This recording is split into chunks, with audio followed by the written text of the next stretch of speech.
오늘은 생명의 말씀인 성경이라는 제목으로 말씀의 향기 제2화에 있는 말씀을 함께 이렇게 살펴보도록 하겠습니다. 신앙생활 오래 하신 분들은 이 내용들을 다 알고 계셔요.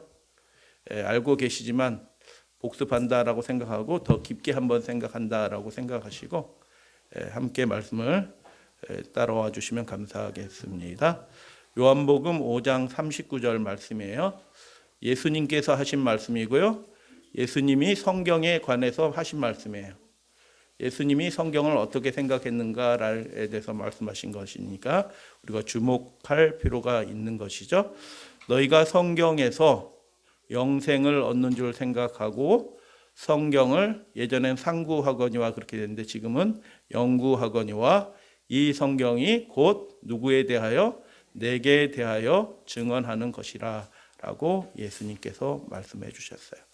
여러분 천국 가는데 예수님께서 길이요 진리요 생명이에요. 그래서 예수님을 아셔야지 천국 가는 거예요. 할렐루야 아멘. 근데 예수님을 아는 방법을 어떻게 아는가? 옆집 아저씨라면 아저씨 저 왔어요 하고 가서 찾아뵈면서 아저씨 알 텐데 예수님은 옆집 아저씨가 아니거든요. 하늘에 계신 분이거든요. 우리 눈으로 특별한 사람은 보지만 대부분의 사람은 보지는 못해요. 그럼 예수님을 어떻게 알아요? 예수님을 알아야지 천국에 가는데 예수님을 어떻게 아냐 하면 예수님께서 요한복음 5장 39절 말씀을 통해서 이렇게 말씀해 주셨어요. 성경이 예수님에 대해서 증거한다. 그 소리를 듣고 믿음을 갖고 그분이 가신 길을 따라가면 너희들이 영생을 얻을 것이다 라고 이야기하는 것입니다. 할렐루야 아멘. 근데 성경을 어떻게 연구한다라고 얘기하는데 어떻게 하는 게 연구하는 거예요? 자, 일주일에 한 번 설교 말씀 듣는다. 예. 예. 그것도 연구하는 거예요. 잘 듣는 것도 연구하는 건데 성경을 연구하는 것은 깊이 하나님의 말씀 앞에 이렇게 서 있는 거예요. 머물러 있는 거예요. 바쁘시죠? 해야 될 일들이 많아요. 근데 여러분 아무리 바빠도 여러분 세수 안 하고 출근하는 사람이 있어요? 세수 안 하고 출근하는 사람 없고요. 아무리 바빠도 세수 안 하고 학교 가는 학생들 있어요? 없는 거예요. 그거 반드시 해야 된다고 생각하기 때문에 세수하고 출근하고 세수하고 학교 가요. 여러분 성경 말씀을 연구하는 것도 그렇게 생각하시면 돼요. 내가 반드시 해야 될 가장 중요한 일, 필수적인 일이라고 생각하시면 날마다 할 수 있게 돼요. 이게 일주일에 한 번 목사님 말씀 듣는 것으로 끝나는 것으로 충분하지 않아요. 그렇기 때문에 자기가 날마다 하나님 말씀 앞에 이렇게 머물러 있는 시간을 그렇게 가지시게 되기를 그렇게 주님의 이름으로 축원하고 그렇게 빌어요. 그게 필수적인 일이라고 생각하면 그렇게 하게 돼요. 근데 그게 중요한 일이라고 생각하지 않으면 건너뛰게 되고 교과 공부도 안 하게 되고 교과 공부 읽어라도 보고 오시면 되는 건데 그것도 읽어도 보지 않고 자꾸 안 하다 보면 그게 습관이 돼가지고 성경 말씀하고 나하고 아무 상관이 없는 사람이 돼요. 성경 말씀과 나랑 아무 상관이 없는 사람이 된다는 것은 예수님도 모르는 사람이 된다는 거예요. 그러니까 여러분 예수님이 요한복음 5장에서 친히 말씀하신 것처럼 너희가 성경에서 영생을 얻는 줄 생각하고 성경을 연구한다라고 얘기했는데 그 성경이 예수님에 대해서 증거하는 거니까 예수님을 아는 가장 중요한 길이다라고 생각하시고 성경 말씀 앞에 머물러 있는 시간을 날마다 이렇게 필수적으로 좀 가지시게 되기를 주님의 이름으로 축복합니다. 성경에 대해서 말씀의 한계는 이렇게 얘기했습니다. 인류 역사에 가장 큰 영향을 미치고 가장 많은 사람들이 연구하는 책이다. 아멘. 정말 그래요. 인류 역사에 결정적인 영향을 미친 유일한 책이 어떤 책이에요? 성경입니다. 20세기에 결정적인 영향을 미친 책은 무엇일까요? 막스의 자본론이에요. 그러나 그 자본론의 영향도 이제 약효가 다 떨어졌어요. 100년 넘어가니까 약효가 거의 떨어졌습니다. 그런데 이거는 한 세기에만 영향을 미치는 것이 아니라 온 인류 역사의 모든 사람들에게 혈색과 문화와 전통과 상관없이 모든 인류에게 영향을 미친 그리고 지금도 가장 많은 사람들이 보는 책이다. 위대한 책이다라는 것입니다. 예전에 우리 삼육대학교 부총장 하시던 서울대학교 경제학과 나오신 그 장로님은 교회는 안 다녀도 내가 대학생 됐는데 이 인류 문명이 성경에 근거해서 생겼는데 성경은 최소한 알아야지 이렇게 해갖고 스스로 성경 보던 분이에요. 이해가 되시나요? 인류 문명이 성경 위에서 형성이 됐는데 성경을 모르고 성경을 모르면 역사도 모르고 아무것도 모르니까 교회는 안 다녀도 스스로 성경 보시던 분이에요. 근데 하나님이 기이하신 섭리로 인도해 주시고 하여튼 그런 분들이 있어요. 모든 사람들이 가장 많이 연구하는 책이 성경이고 인류 역사에 가장 큰 영향을 미친. 근데 여러분 인류 역사에 영향을 미치는 건 별로 소용이 없어요. 누구한테 영향을 미쳐야 되나요? 내 가정, 내 삶에 하나님의 말씀이 영향을 미치고 있느냐. 이게 중요한 거예요. 그러면 마귀는 무슨 일을 할까요? 이 성경이 우리의 가정에 영향을 미치는 것을 막을 거예요. 이 성경이 내 삶에 영향을 미치는 것을 어찌하든 막으려고 할 거예요. 마귀가 그렇게 하고 있어요. 지금도 그렇게 하고 있는 것입니다. 성경은 윤리나 도덕을 말하는 책이 아니에요. 그런 부분도 있긴 있어요.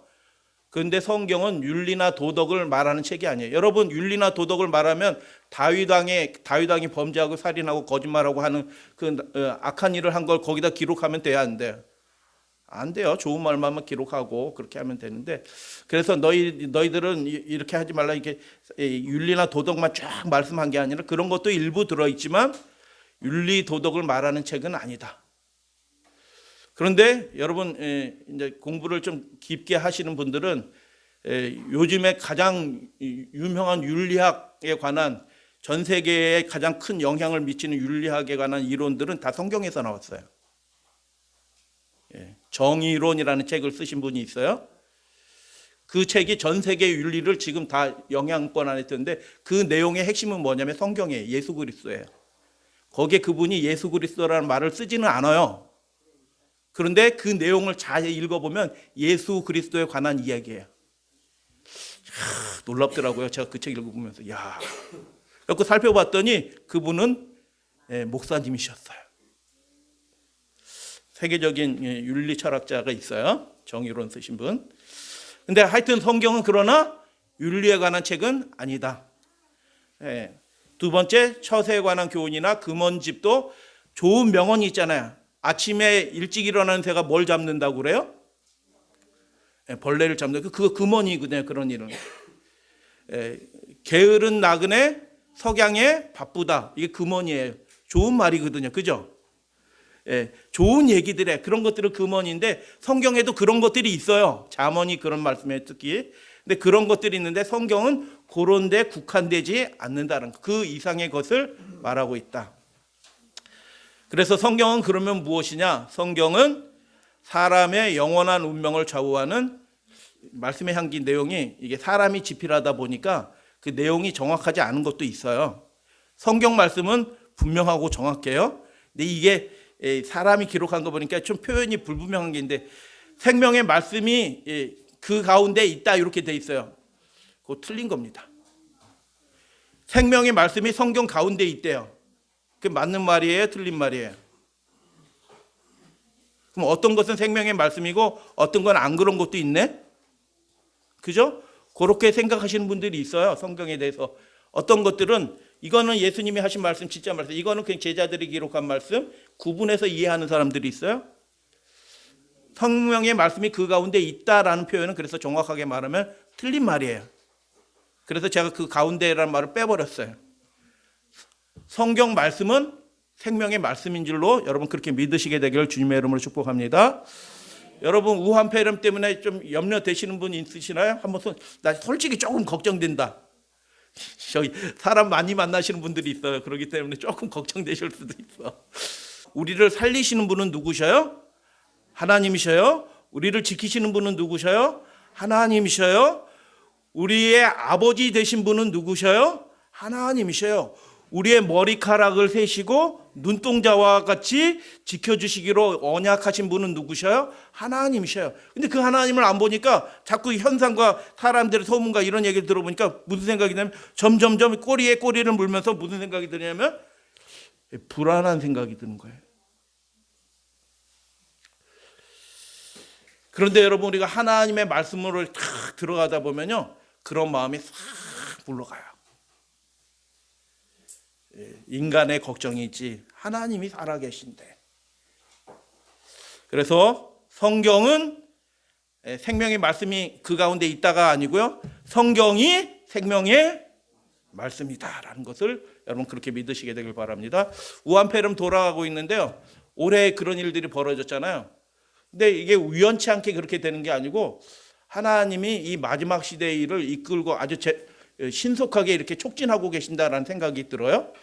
작년 말에 11월 달에 중국에서 어떤 결정을 했어요. 무슨 결정을 했을까요? 하나님이 그걸 주목하셨을 거라고 저는 생각해요. 중국 공산당 정부가 작년 11월 달에 어떤 중요한 결정을 했어요. 몰랐어요. 근데 1월 달에 돼서 그게 이제 알려지기 시작했어요. 그리고 이 폐렴도 같이 돌고 지금 이렇게 중국 경제, 중국 이런 모든 것들이 다 지금 이렇게 무너지고 있는 상황인데, 작년 11월 달에 중국 공산당이 이런 결정을 했어요. 잠깐 보도록 하겠습니다. 죄송합니다. 이게 영어 신문이라서 어쩔 수가 없어요. China writes its own Bible and Quran 이렇게 돼 있어요. 중국 공산당 정부가 성경인데 그냥 성경이 아니고 공산당 정부에 맞는, 사회주의에 맞는 성경과 꾸란을 새로 집필하기로 했다 이겁니다. 하나님의 말씀을 말씀 그대로 받는 게 아니고요, 그게 사회주의 정책이나 국가의 정신에 맞는 그런 성경으로 예배는 드려라. 그런데 니네 성경 다 압수하고 우리가 새로 만드는 성경 가지고 그거 가지고 예배 드려라, 이렇게 하기로 작년 11월 달에 중국 정부가 공식적으로 결정했다. 성경과 꾸란을 재서술하기로, 어떻게 사회주의 가치를 반영하는 그런 성경을 저술하기로 결정했다. 이거 어떻게 생각하세요? 하나님 보시기에 어떤 걸까요? 여러분, 성경 말씀에서 무엇을 얻는다고요? 영생을 얻어요. 가장 중요하고 결정적인 거예요. 근데 마귀는 어떻게 한다고요? 성경 말씀을 자기에 맞게 점점 바꿔서 이해하도록 그렇게 만드는 거예요. 그러면 구원에서 아예 멀어지는 겁니다. 하나님 말씀 그대로 말씀을 받아야 되는데 성경 말씀을 어떻게 받는다고요? 자기에 맞춰서 받는 거예요. 자기의 입장에서 맞춰서 받는 거야. 그렇게 되면 성경의 그 생명력이 없어지는 것입니다. 도덕적인 사람이 될 수도 있고요, 훌륭한 사람이 될 수도 있어요. 그러나 하나님이 약속하신 그 생명과 영생은 얻을 길이 없어지는 것입니다. 굉장히 중요한 일이에요. 하나님이 중국을 가만두시지 않을 거라고 생각이 들어요. 중세 카톨릭이 절대 권력을 가지고 이런 짓을 했거든요. 성경을 자기 마음대로, 성경 위에 교황의 권세를 두고 하나님의 계명을 마음대로 바꾸고 안식일에서 일요일로 첫째 날로 바꾸고 하는 그런 일들을 교황이 마음대로 했거든요. 그러니까 하나님이 어떻게 하셨어요? 13세기, 14세기 그 중세 절정기에 하나님이 어떻게 해서 야, 니네가 그렇게 대단한가? 하나님의 보호의 손길을 딱 떼시니까 흑사병이 돌아서 3천만 명, 4천만 명이 죽어나가는 거잖아요. 똑같습니다. 여러분, 하나님의 생명 말씀이 견고하게 그 지역과 그 나라를 지켜주지 않으면은 질병이 도는 것입니다. 그게 언약 저주예요. 전쟁이 일어나는 것입니다. 왜 그럴까요? 통치를 잘못해서 그런 것이 아니라 하나님께서 돌보시는 그 손길을 떼면 온역, 질병이, 전염병이 도는 것입니다. 전쟁이 일어나는 것입니다. 그런데 이 문제가 중국에만 있는 문제는 아니다라는 것입니다. 전 세계에 같이 있는데 전 세계에 이 자본주의의 영이 가득하기 때문에 성경을 읽더라도 하나님의 말씀을 받더라도 하나님 말씀 그대로 받는 것이 아니라 자본주의화된 이렇게 그런 방식으로 받아들여요. 그래서 나에게 축복이 되고 좋은 것은 받아들이고 하나님의 말씀대로 하지 부담스러운 건 안 받아들여요. 나는 이렇게밖에 못해. 이렇게 하는 것도 하나님 믿는 건데 어때? 라고 생각하고 하나님의 말씀의 일부만 받아들이고 일부는 어떤 것들은 자기 마음대로 하는 거예요. 사람마다 달라요. 그러나 이 시대에 공통된 현상이 있는데 하나님의 말씀을 말씀 그대로 안 받고요. 자본주의화된 시스템 생각을 가지고 그거 어떤 것만 받고 어떤 것은 안 받는 것입니다. 하나님의 말씀이 생명이 되는 일들을 마귀가 점점 막고 있는 것입니다. 여러분, 그래서 성경 말씀을 들으실 때 받으실 때 나의 형편에 맞는 것만 받지 마시고 하나님 말씀 그대로 있는 그대로 그렇게 말씀을 받으시는 분들이 하나님의 말씀이 성경이 그 사람에게 생명이 되고 그 사람의 인생을 살리고 그 사람을 영생으로 이끌어주는 진리의 말씀이 되는 것입니다. 할렐루야, 아멘. 그래서 하나님의 계명의 말씀들을 있는 그대로 하세요. 그게 제일 좋은 거예요. 그게 하나님의 백성이에요. 마귀가 그 일들을 방해하는 것입니다. 하나님의 말씀을 왜곡하고요. 또 하나는 뭐냐면 하나님의 말씀 맡은 백성들을 무너뜨리려고 하는 거예요.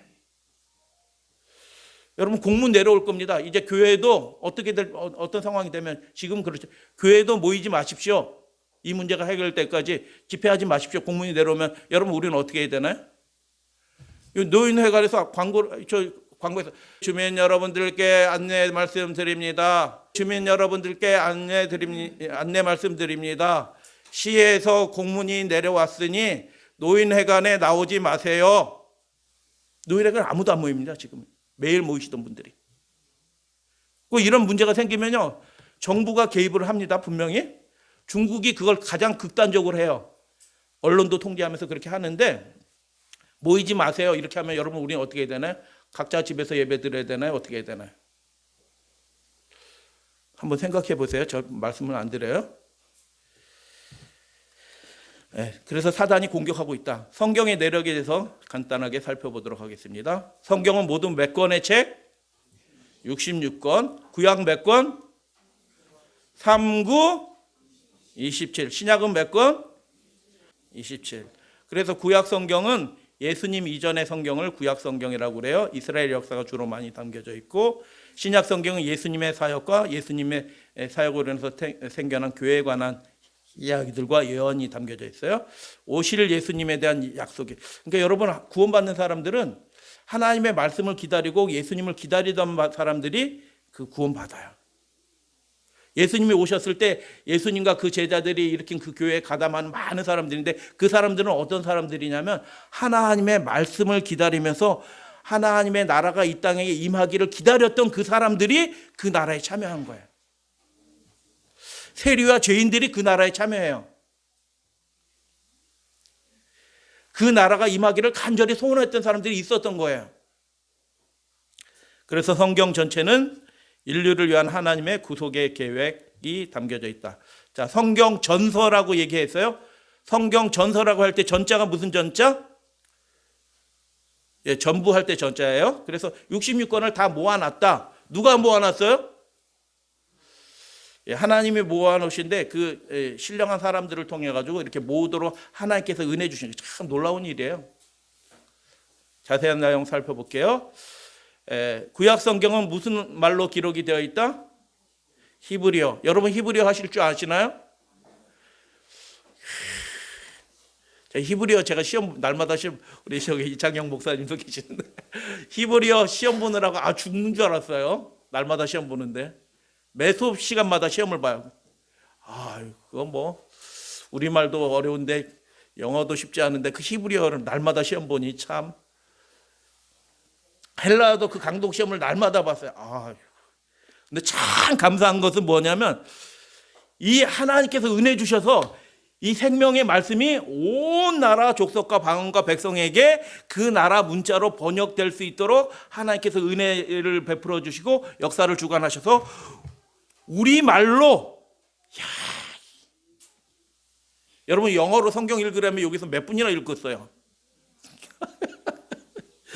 그런데 우리말로 누구나 마음만 먹으면 자기 성경을 가지고 성경을 읽을 수 있도록 하나님이 그렇게 해주셨어요. 할렐루야, 아멘.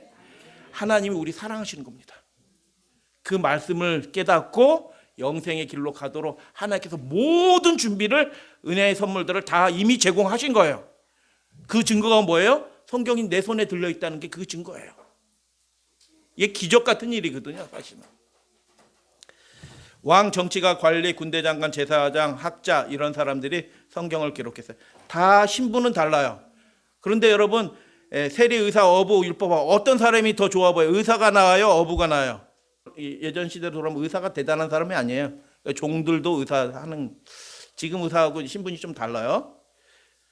여러분, 세상적인 직업은 다를지라도 공통적인 현상이 있어요. 그 사람들이 하나님의 신, 하나님의 영의 감동함을 받아서 그 마음속에 하나님의 영이 가득해서 하나님의 말씀을 기록하도록 하나님의 음성도 듣고 또 자료도 조사하고 이렇게 해서 성경을 기록하게 된 거예요.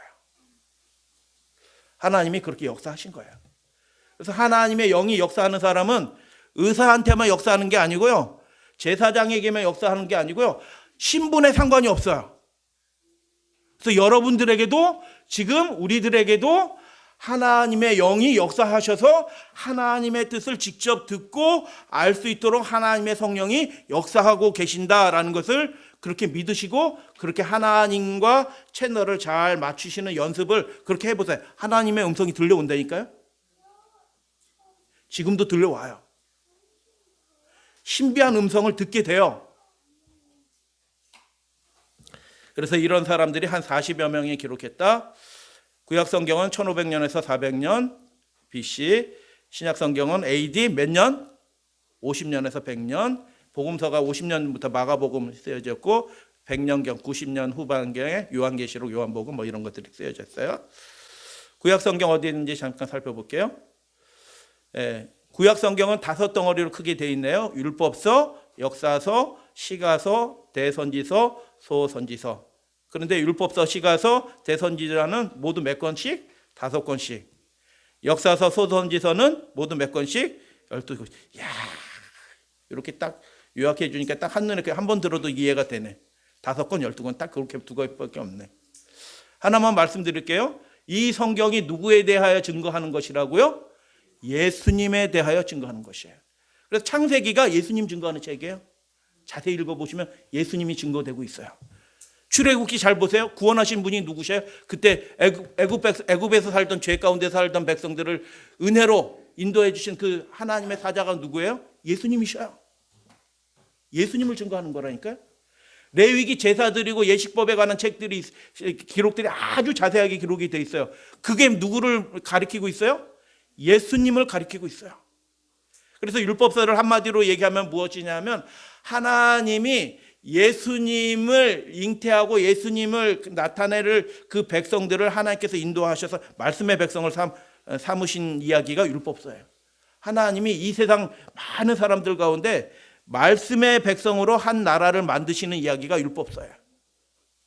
타락하는 이야기도 있지만 그 결과는 어떻게 해요? 이 타락한 세상을 구원하시기 위해서 말씀 맡은 한 나라를 만드셨어요. 그게 어떤 나라예요? 이스라엘. 그 백성을 하나님께서 만드시는 이야기가 율법서에 관한 얘기예요. 신약성경 살펴보도록 하겠습니다. 신약성경은 크게 4가지 덩어리로 되어 있나요? 역사서, 마태, 마가, 누가, 요한. 예수님에 관한 역사, 생애를 기록한 거 역사예요. 사도행전, 교회의 역사예요. 이것도 5권이네. 역사서 똑같이 구약. 바울서신 14권, 일반서신. 일반서신이라는 말은 특별한 수신자가 있는 게 아니고 모든 교인들에게 다 수신자로 되어 있는 그런 서신이 일반서신이에요. 근데 로마서는 수신자가 누구예요? 로마에 있는 교인들. 고린도 전후서는 수신자가 누구예요? 고린도에 있는 교인들. 일반서신은 수신자가 누구예요? 모든 교인들. 이렇게 되어 있는 거예요. 예언서는 1권, AD 90년경에 기록이 되었어요. 성경의 첫째 말씀과 성경의 마지막 말씀이에요. 성경의 첫째 말씀에 누가 주인공이에요? 하나님이 주인공이에요. 성경 말씀의 맨 마지막에 주인공이 누구예요? 하나님이 주인공이에요. 여러분, 우리의 삶의 주인공이 누구이신가요? 하나님이셔야 되는 것입니다. 그 사람이 영생을 얻고요. 그 사람이 인생을 처음부터 끝까지 인도하실 분은 누구셔요? 아버지 하나님이시고요. 예수 그리스도께서 우리의 삶을 안전하게 지켜주셔서 천국까지 인도해 주실 분은 오직 하나님밖에 없다. 그래서 이 성경은 누구를 증거하는 책이다? 하나님, 예수 그리스도를 증거하시는 책이다 라는 것을 여러분 기억하시게 되길 바랍니다. 구약과 신약과의 관계, 구약은 폐했다라고 하시는 분들이 있어요. 생각보다 많아요. 신기한 일이에요. 구약 전체를 그냥 떠리로 하고 넘겨버린 거, 마귀한테 건네주는 거예요. 어제 그 말씀을 그 유튜브에 올려놨으니까 필요하신 분들은 보세요. 내가 율법과 선지자를 폐하러 왔다고 생각하지 말라. 폐하러 온 것이 아니라 완전하게 하려 합니다라고 예수님이 마태복음 5장 7절에서 말씀하셨는데, 17절에서 말씀하셨는데, 그 말씀에 대해서 설명한 거 한번 보셔요. 예수님께서 이렇게 말씀하셨어요. 모세의 율법과 선지자의 글과 시편에 나를 가리켜 기록된 모든 것이 이루어져야 하리라. 여러분, 하나님께서 예수님을 보내시는데, 예수님을 영접할 사람들이 있어야 되잖아요. 그죠? 예수님이 혼자 딱 왔는데 아무도 예수님 모르고 기다리지도 않아. 그럼 곤란하거든요. 그래서 예수님 기다리도록 하나님이 하시는 작업이 있어요. 이건 굉장히 중요한 하나님의 역사인데, 얼뜻 잘 보면 안 들어가는데 성경이 그렇게 돼 있어요. 하나님의 아들이 메시아가 오는데, 오시기 전에 그분을 영접해야 되니까 영접하기 위해서 준비를 해야 되는데, 어떻게 준비해요? 하나님이 그 시편의 글과 선지자의 글과 다니엘서의 글, 이런 글들을 그 당시 그 전에 바로 전 시대에 하나님이 딱 모아놓으신 것입니다. 그게 다 뿔뿔이 흩어져 있었고, 어디에 뭐가 있고 어디에 뭐 막 흩어져 있는 거를 하나님이 그 시대에 예수님이 오시기 전에 그 시편의 글, 다니엘서 뭐 이런 것들을 한 군데 다 모아놓으셔서, 그 보통 백성들도 중요한 말씀이에요. 회당에서도 시편과 다니엘서와 이사야의 글들과 이런 것들을 읽을 수 있도록 말씀이 이미 그 백성들에게 쫙 퍼져나간 것입니다. 누가 그렇게 하신 거예요? 하나님이 그렇게 하신 거예요. 여러분, 예수님 다시 오실 때도 마찬가지예요. 사람들이 빨리 왕래하리라, 지식이 증가하리라. 어떤 지식이에요? 이 말씀에 관한 지식이에요. 사람들이 예수님 맞이할 준비를 할 수 있도록 하나님께서, 제가 말씀의 톤이 또 이렇게 높아졌네. 하나님께서요, 예수님의 재림을 우리가 준비할 수 있도록 어떻게 하시냐면, 이 말씀이 쫙 미리 퍼지도록 하는 거예요.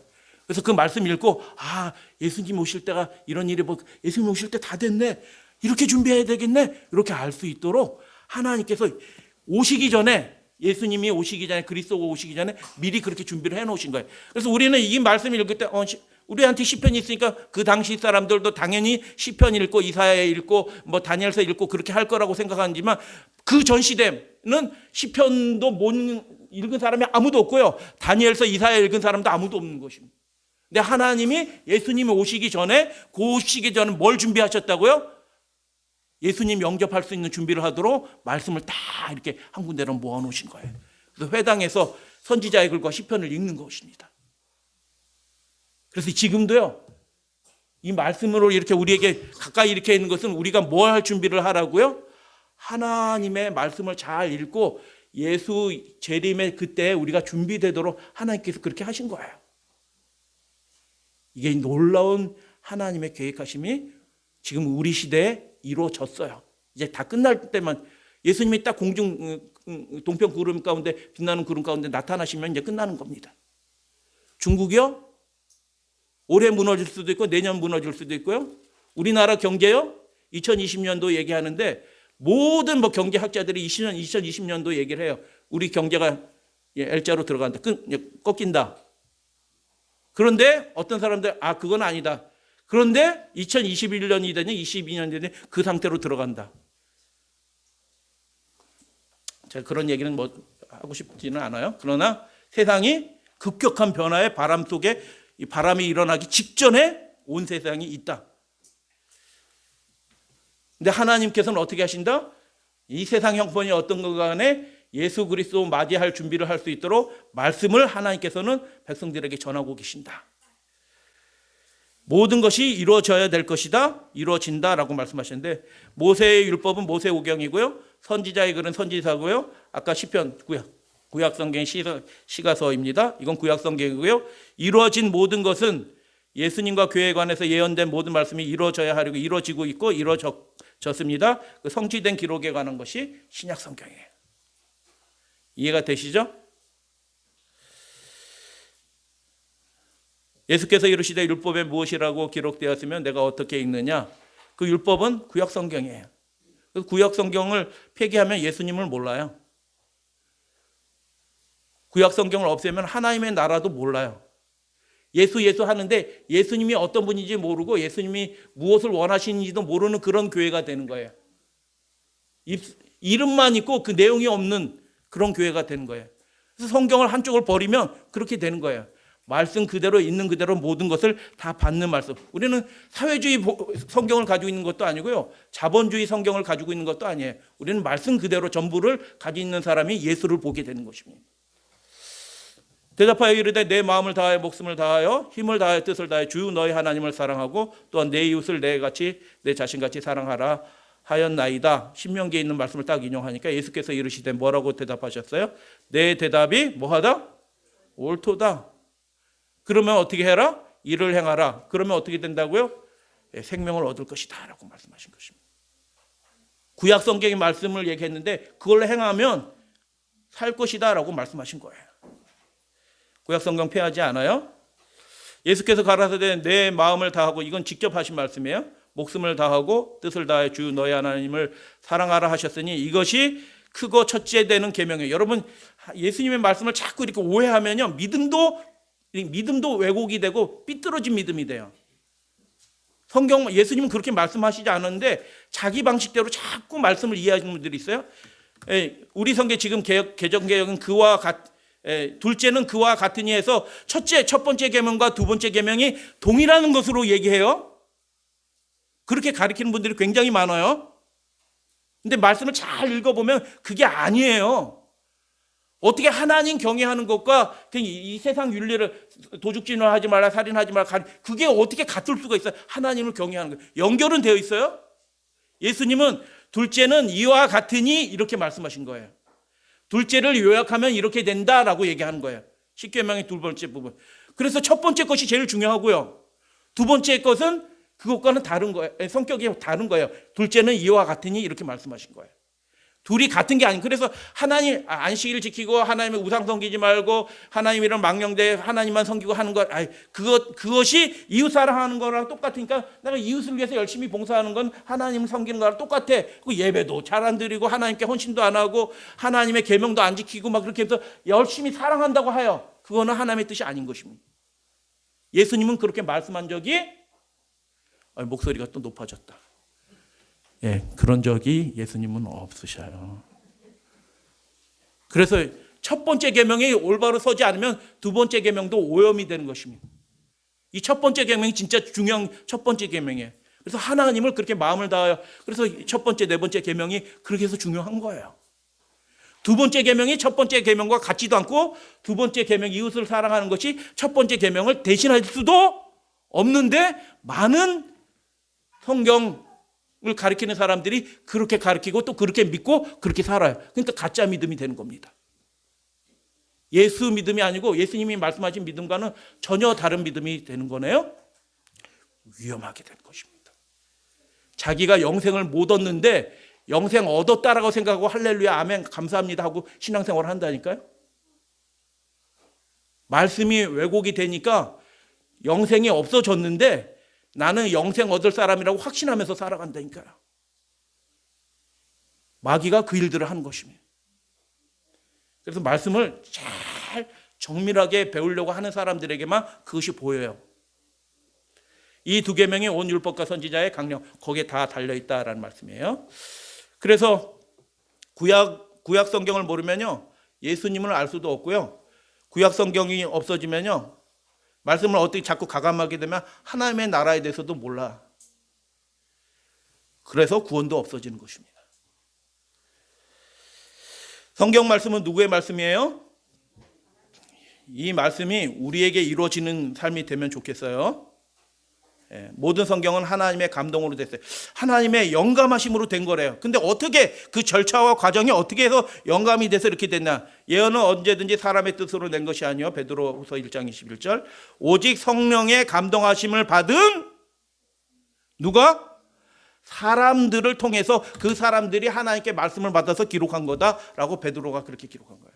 그 하나님의 말씀이 사람에게 전해지는데 어떻게 전해지냐면 직접 전해지는 경우도 있어요. 그러나 직접 전해지는 경우도 다 이렇게 중간에 어떤 사람을 통해서 전해지는데 성령의 감동하심을 입은 그 사람들을 통해서 이 생명의 말씀이 전해지는 것입니다. 눈도 뜨고 귀도 열고 생명의 말씀을 그렇게 보고 듣고 그렇게 하시게 되기를 주님의 이름으로 축복합니다. 그래서 성령의 감동하심을 받은 사람들이 모든 시대에 있었던 거예요. 어부도 있고 의사도 있고 제사장도 있고 뭐 장군도 있고 왕도 있고 뭐 다양한 사람들이 성령하심을 그 시대마다 있는데 마지막 때에도 성령의 감동하심을 받은 사람들이 특별한 사람들이 일어날 거라고 하나님이 예언하셨어요. 14만 4천이에요. 하나님의 음성을 듣는 사람들이에요. 예수님이 지성소에서 나올 때 그 사람들은 알아요. 이제 속죄사에게 끝났구나. 예수님 곧 오시는구나. 그 사람들은 예수님의 음성을 들어요. 계시록 22장 거기 있는 말.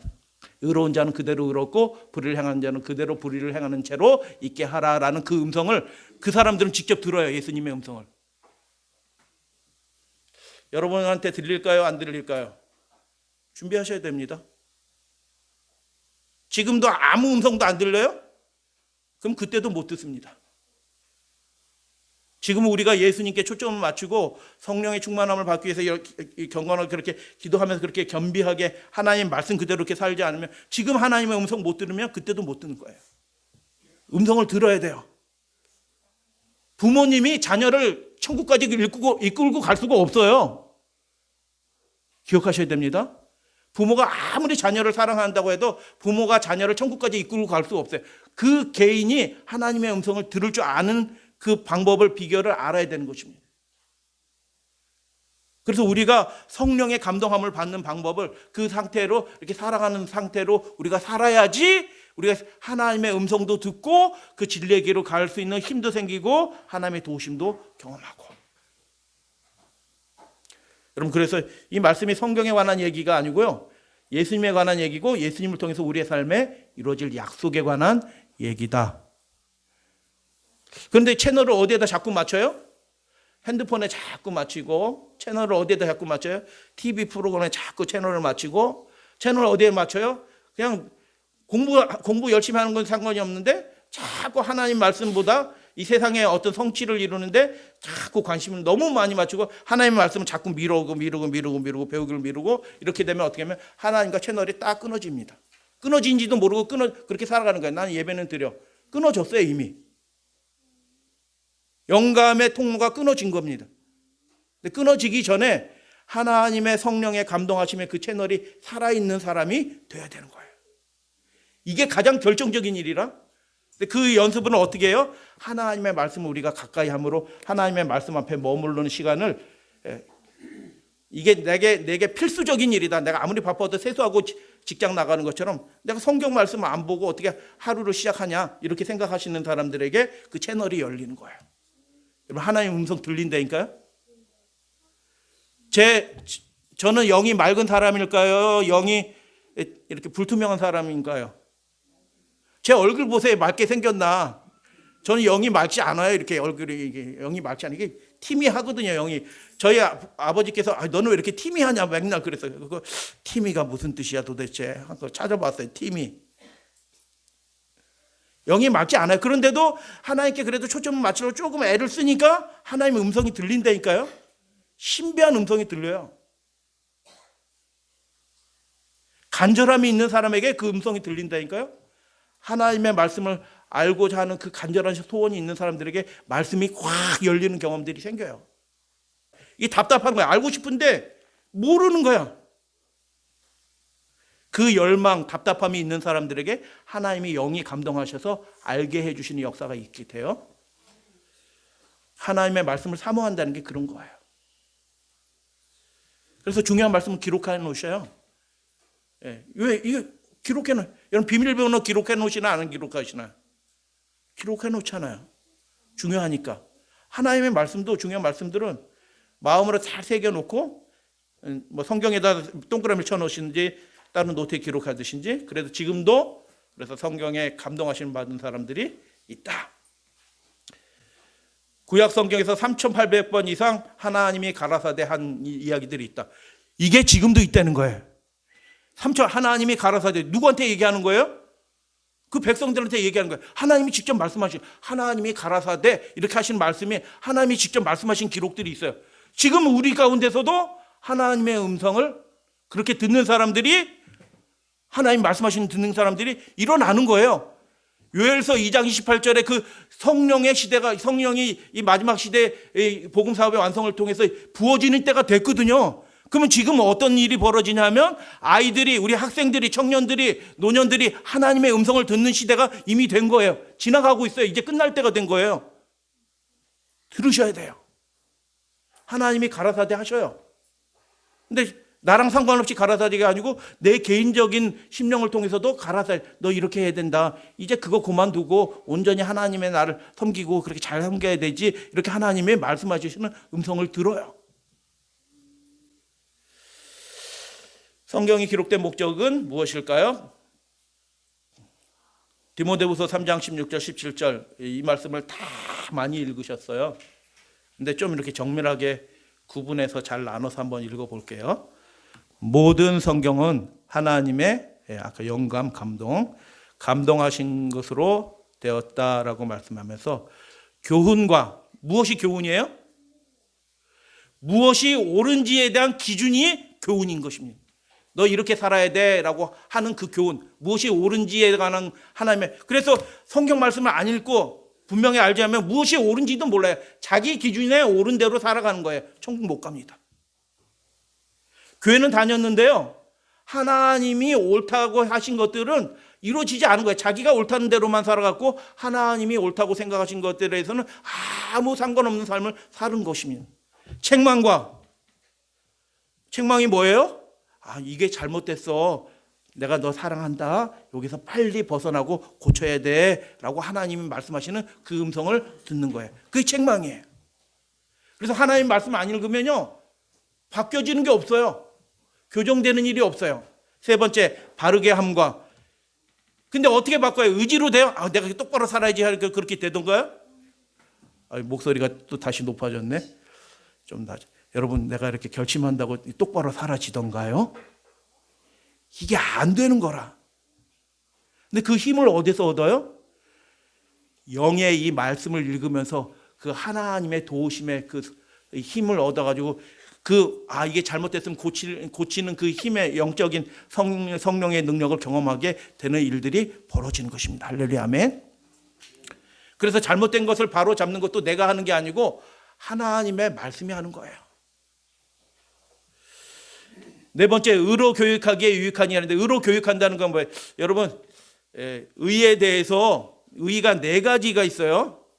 너무너무 중요한 개념인데 대부분의 사람들이 그걸 모르고 있어요. 의가 네 가지 사중 의미가 있어요. 사중 의미 중에서 네 번째 것이 뭐냐면 그 올바른 상태가 계속 유지가 되는 게 그게 의예요. 근데 우리 죄인인데 어떻게 범죄하기도 하고 다시 일어나고 범죄했다가 일어나고 이렇게 사는 거 아니에요? 라고 어떤 분들은 그렇게 얘기해요. 근데 하나님의 말씀은 어떻게 얘기해요? 그 옳은 상태가 계속 유지되도록 하나님과 친밀한 관계, 연계있는 채널의 관계가 유지되도록 하나님께서 계속 그렇게 유지시켜 주신다. 할렐루야, 아멘. 그게 의로 교육하기에 그게 의예요. 옳은 상태가 계속 유지되도록 떨어지지 않도록 혹시 잠깐 떨어지더라도 다시 일으켜 주신다면 그게 누가 그렇게 한다고요? 말씀이 그렇게 하는 거예요. 그러니까 여러분 성경 말씀 없이는요 구원 받을 길이 없어요. 자기 옳은 대로 살다가 나중에 예수님 재림할 때 자격 미달해갖고 멸망에 떨어지는 거예요. 그러나 아무리 연약한 자일지라도 겸손히 하나님의 말씀 앞에 이렇게 굴복하고 그렇게 말씀을 받는 사람들은 교훈이 들어가요. 아, 이게 옳은 길이다라고 하나님 말씀하시고요. 아, 이건 너 잘못된 것이다라는 하나님 음성 듣고요. 그리고 그것을 바로 잡는 신령한 능력이 그 사람에게 임하고요. 그리고 막달라 마리아가 그 간음하고 귀신 들렸는데 여인이 어떻게 다시는 범죄하지 말라고 얘기하셨는데 그거 가혹한 말씀 아닌가요? 귀신 들렸던 여인이 간음하던 그 여인이 한테 예수님이 다시는 범죄하지 말라라고 했는데 예수님이 너무 심한 말씀하셨네. 어떻게 다시는 범죄할 수 없어요. 실수도 하고 죄도 범죄고. 근데 그 말씀이 이루어져요. 어떻게 해요? 그 하나님의 말씀이 그 삶 속에 들어가니까 그 옳은 상태가 계속이 되는 거예요. 전적으로 다른 존재가 되는 거예요. 유익하니 이는 하나님의 사람으로 온전하게 하며, 뼈다귀가 온전하다는 말이 무슨 뜻이냐면 뼈다귀가 다 탈구돼가 이렇게 흩어진 상태에서 다시 맞춰진 상태다, 이런 뜻이에요. 여러분 엉덩이 뼈 이렇게 탈구되고 딱 하면 걸을 수 있어요, 없어요? 못 걸어요. 근데 온전하게 된 상태는 뭐예요? 이 탈구된 이렇게 딱 달라붙어 가지고 이렇게 잘 걸어 다닌다는 뜻이에요. 어떻게 우리가 사지가 온전한 사람이 될 수 있어요? 하나님의 말씀이 그렇게 해주신다는 거예요. 여러분 요거 그대로 설명해 주실 수 있죠? 다른 분들한테. 다 아시는 말씀이니까. 교훈과 책망과 바르게 하는가 의로 교육하고. 그래서 그 내용들을 잘 풀어서 나누어서 잘 설명해 주셔요. 하나님의 말씀 없이는, 하나님의 말씀으로만 우리가 생명에 이룰 수 있다. 그걸 경험한 것도 나누시면서 말씀 그 자체를 그대로 잘 설명해 주셔요. 두유 50박스 뭐 이런 거 준대요. 이런 것보다 훨씬 더 중요한 게 있는데, 이 말씀이 친숙해지면 우리가 하나님의 음성을 듣는 사람이 되는 거예요. 그래서 하나님의 일을 할 수 있는 능력을 갖추게 된다는 것입니다. 다 같이 한번 읽어보도록 하겠습니다. 너희가 시작. 너희가 성경에서 영생을 얻는 줄 생각하고 성경을 연구하거니와 이 성경이 곧 내게 대하여, 그래서 성경을 그렇게 연구하셔요. 예수님을 주목하세요. 예수님을 통해서 하나님을 알게 되고요, 하나님께 나아가게 되는 것입니다. 성경 말씀을 우리가 보게 될 때 예수님이 길로 보이고요, 예수님이 진리로 보이고요, 예수님이 생명으로 보이는 일들이 우리 가운데 있게 되는 것입니다. 성경은 불변합니다. 그 가마력이 영원합니다. 우리도 그것을 경험합니다. 그런데 마귀는 어떻게 해요? 그 말씀에 불순종해서 그 인생이 불행하게 지도록 그렇게 만드는 거예요. 말씀 같은 백성인데 이스라엘 백성들이 하나님의 말씀에서 떠나니까 마귀가 들어와요, 그 자리에. 그래가지고 예루살렘 성이 무너지는 것입니다. 누가 들어온다고요? 말씀이 우리 심령 가운데서 떠나게 되면요, 말씀이 부분적으로만 있으면 그 틈을 마귀가 들어온다니까요.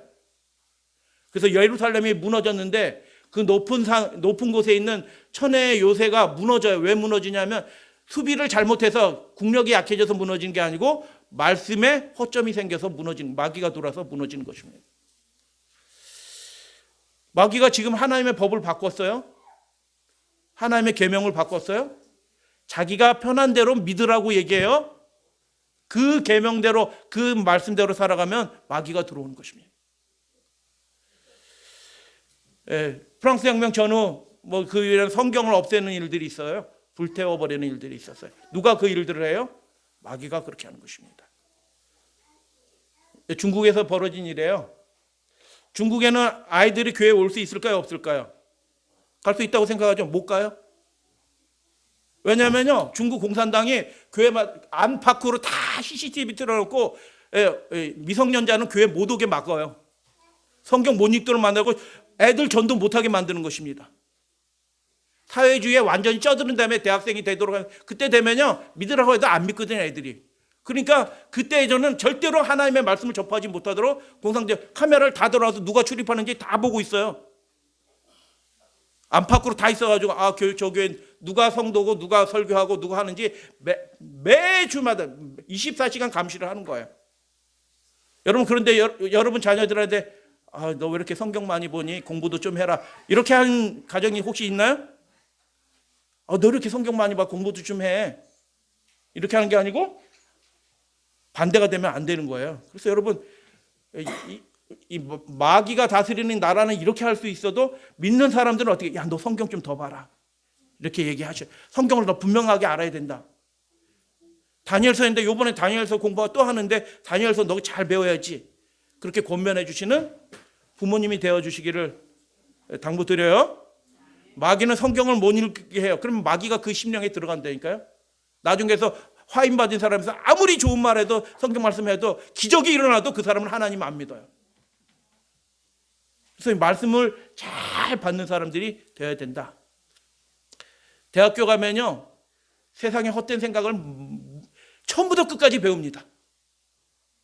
막스 배우고요, 다윈이 사회이론, 경제이론에 다 들어와 있어요. 다 배웁니다. 마귀가 들어온 것입니다. 대학으로. 그래서 거기에 그 자꾸도 배우면요, 마귀한테 세례를 받는 거예요. 계속. 그래서 하나님 믿는 것이 점점점 열심히 떨어지고 온전히 하나님 믿는 일들이 희귀해지는 학생들로부터 청년들에 이르기까지 점점 하나님의 말씀에서 멀어진 시대가. 지금 여러분 대학 CCC나 UBF나 이런 선교단체가 선교 잘 될까요? 그때는 잘 됐어요.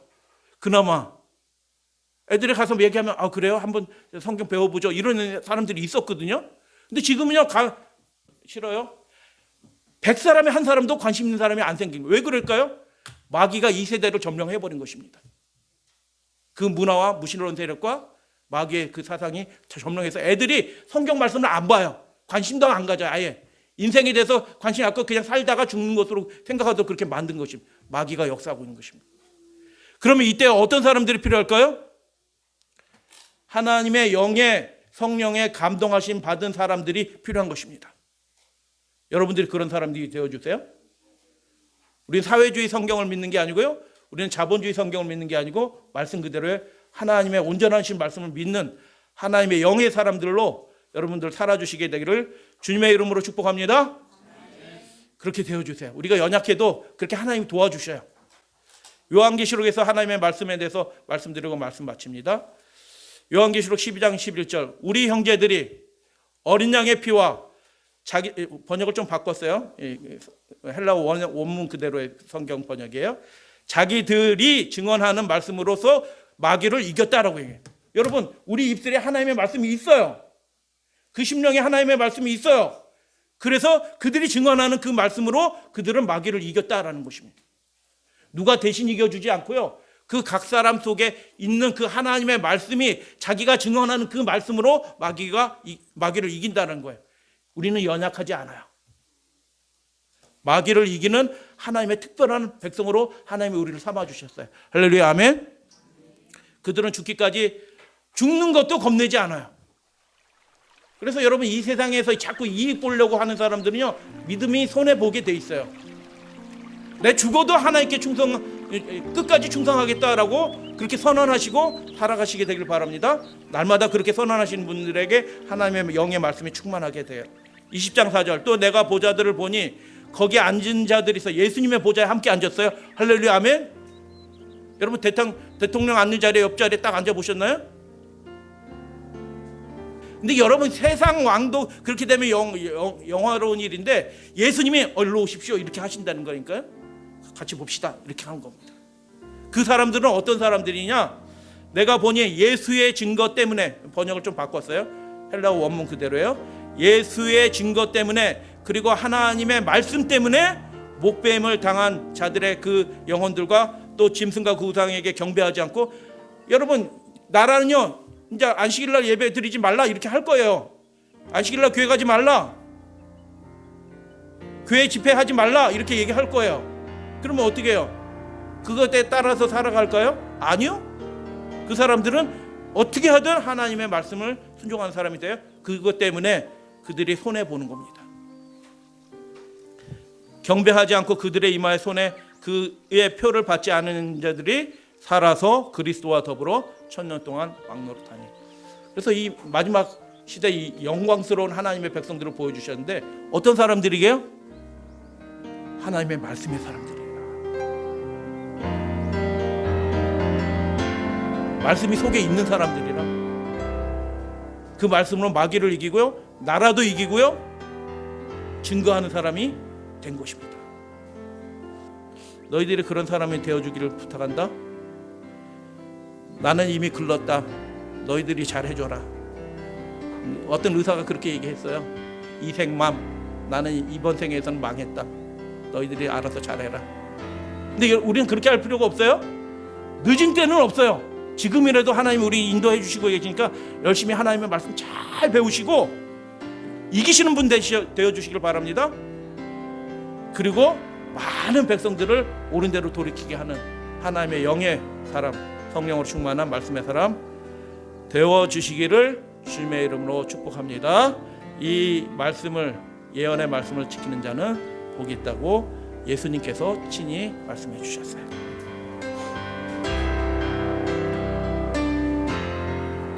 거듭나게 하는 말씀이고요, 살리는 말씀이고요, 구원에 이르는 지혜가 있고요, 그 말씀은 영생에 이르게 하는 말씀이다 라고 말씀해 주셨습니다.